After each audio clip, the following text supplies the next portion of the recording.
Innalillahi wa inna ilaihi raji'un. Teman-teman, ada beberapa video yang dari kemarin banyak netizen minta saya untuk membahasnya. Namun saya berusaha untuk menghindari karena saya tidak tahu apakah berita ini valid atau tidak. Apakah berita ini bisa dipertanggungjawabkan atau tidak.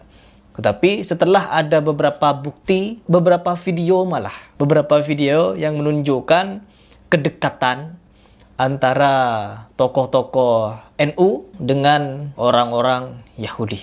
Dan ini ternyata sudah berlangsung puluhan tahun, teman-teman. Bukan baru-baru ini, karena kemarin viral kelima pemuda NU itu ya, yang datang kepada istri Will, datang ke sana untuk melakukan diskusi, dialog, atau apalah itu katanya. Karena mereka ini orang-orang filsuf, jadi harus mengedepankan diskusi atau apa begitu. Ya, setelah saya membaca-baca artikel berita dari kejadian itu, malah semakin miris, bukan semakin membenarkan tindakan mereka. Dan malah kita semakin dibukakan. Setelah banyaknya fitnah dari oknum-oknum kiai NU, kita lihat di balik Wahabi itu, ada Yahudi. Mereka dibiayai Yahudi, mereka dekat dengan Yahudi. Mereka itu sejatinya buatan Yahudi. Sampai ada fitnahan begitu loh. Tapi Allah bukakan. Allah langsung bukakan ke hadapan kita. Siapa yang mesra dengan Yahud, siapa juga yang dekat dengan Yahud, bahkan sering berangkul-rangkulan, bahkan ikut ibadah mereka. Kita simak fakta-faktanya agar kita tidak berbicara tong kosong di sini. Langsung ke video. I would like to dedicate this. Ya, video pertama yang menjawab rasa penasaran saya, tanda tanya saya adalah Gus Dur. Jadi mana Gus Dur ini memberikan statement yang sangat mengejutkan ya. Bagaimana beliau ini sangat membanggakan Yahud. To my deceased friend, Sahabat saya yang telah meninggal, Ramin, a a Jew who shared with me seorang Yahudi ya. for 4 years, the Kabbalah, the Talmud and everything. I will work ceaselessly until Hingga Israel diakui oleh Republik Indonesia. Tokoh NU. Israel was acknowledged by the Republic of Indonesia. This is important Kenapa sangat penting? Kenapa? because if we are like to be an honest people, dedicated to openness, then we have to acknowledge Mengakui Israel. Israel. There is no other way. There is no other way. Tidak ada jalan lain. Harus mengakui Israel. Hapus Palestina. I know this will make the current fundamentalist in Indonesia very angry.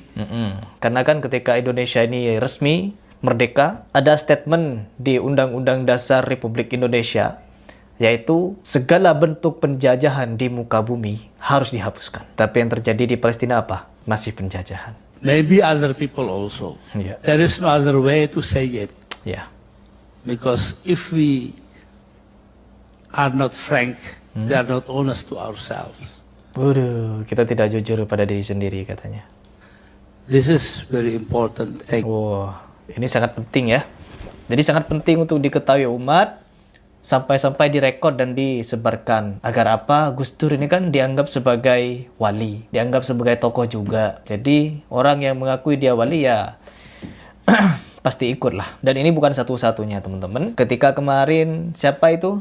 Salah satu tokoh PBNU itu ya, dia mengaku hanya sebatas pribadi datang ke sana. Tetapi dalam fakta yang kita lihat, dia tidak pribadi, rombongan ya, rombongan. Bahkan diakui oleh Presiden Isri Will bahwa dia sebagai perwakilan NU.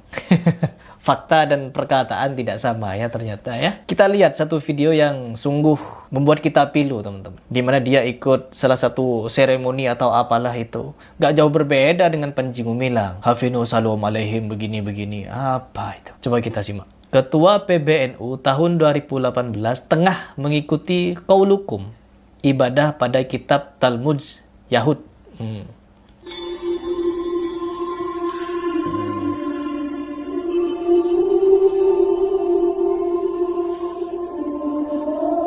Ya, ini pernah saya posting kemarin, cuman saya belum menanggapi ya, karena saya belum tahu ini tentang apa videonya. Tapi setelah saya dapat informasi seperti ini,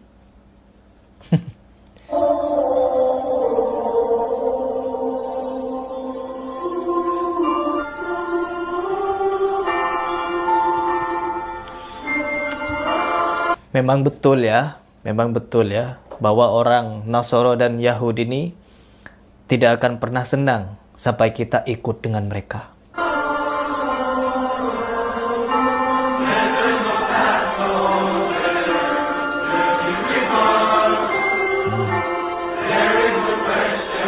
Oh, ya ini. Pantas saja ya dia ketika bertemu dengan Presiden Israel bersalaman seolah-olah bertemu dengan saudara. Seolah-olah dia bertemu dengan orang yang dia cintai begitu. Astagfirullah. Ketika dunia sedang bersedih melihat penjajahan, melihat penindasan, melihat perang yang terjadi di sana, dia sebagai tokoh NU katanya masih menyempatkan diri datang-datang ke sana, berangkulan, duduk manis, makan bersama, tertawa lepas, foto bareng, disebar. Padahal kita bisa menyaksikan sendiri betapa beringasnya mereka terhadap orang-orang Palestina. Saya di sini bukan membicarakan NU, tapi orang-orang yang ada di dalam NU-nya. Lihat, apa yang kalian dapat dari video ini? Apa yang kalian tangkap? Haruskah kita diam? Ya, haruskah kita diam? Melihat fenomena seperti ini, apakah kita hanya akan menyaksikannya saja?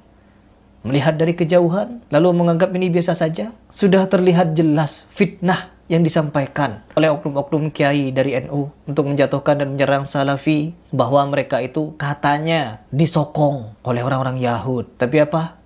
Bisa kita lihat sendiri bahwa oknum-oknum dari kalian lah kebanyakan yang bermesraan dengan mereka. Nggak perlu dilanjutkan ya teman-teman. Hanya bikin sakit hati. Hanya bikin sakit hati.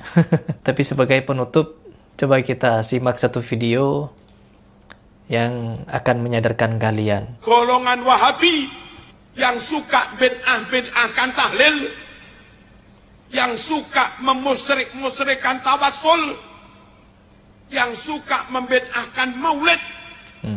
Golongan Wahabi itu difasilitasi, didukung pendiriannya oleh para musuh Islam dari agama Yahudi. Pendiri Wahabi yang bernama Muhammad bin Abdul Wahhab. Tidak perlu dilanjut ya teman-teman. Faktanya sudah jelas. Dari awal tadi, dari Gus Dur sampai ke Ketua PBNU 2018. Mantap.